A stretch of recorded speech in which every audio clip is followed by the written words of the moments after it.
Sa paaralan, ang respeto ay hindi lang tungkol sa mga patakaran.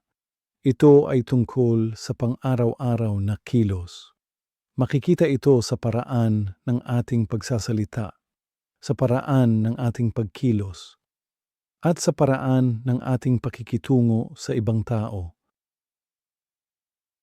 Araw-araw, pinagmamasdan ng mga estudyante ang mga matatanda sa paligid nila. Natutuhan nila kung ano ang respeto batay sa nakikita nila. Nagsisimula ang respeto sa tono ng boses. Ang kalmadong boses ay nagpapakita ng kontrol. Ang banayad na boses ay nagpapakita ng malasakit. Ang malakas o matalim na boses ay maaaring magdulot ng takot o pakiramdam na hindi ligtas. Mahalaga rin ang mga salitang ginagamit natin. Ang simple at magalang na pananalita ay nagpaparamdam ng ginhawa sa lahat. Ang maiikli at malinaw na pangungusap ay nakababawas ng hindi pagkakaintindihan. Mahalaga rin ang kilos at galaw ng katawan. Ang pagtuturo gamit ang daliri, ang pagmamadali, o ang pagtayo ng masyadong malapit ay maaaring makaramdam ng pananakot para sa ilang tao. Maliliit na pagbabago ay may malaking epekto. Pagbaba ng boses, pagbukas ng mga kamay, pagbibigay ng espasyo sa iba. Sa isang international school, nagmula ang mga tao sa iba't ibang kultura. Ang normal sa isang kultura ay maaaring bastos o hindi komportable sa iba. May mga taong sanay sa diretsong pananalita.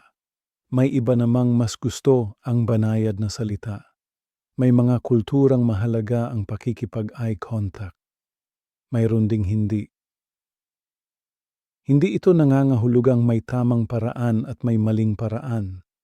Ibig sabihin nito, kailangan tayong maging maingat at mulat. Kapag hindi ka sigurado, piliin ang kalmado, magalang at may respetong kilos.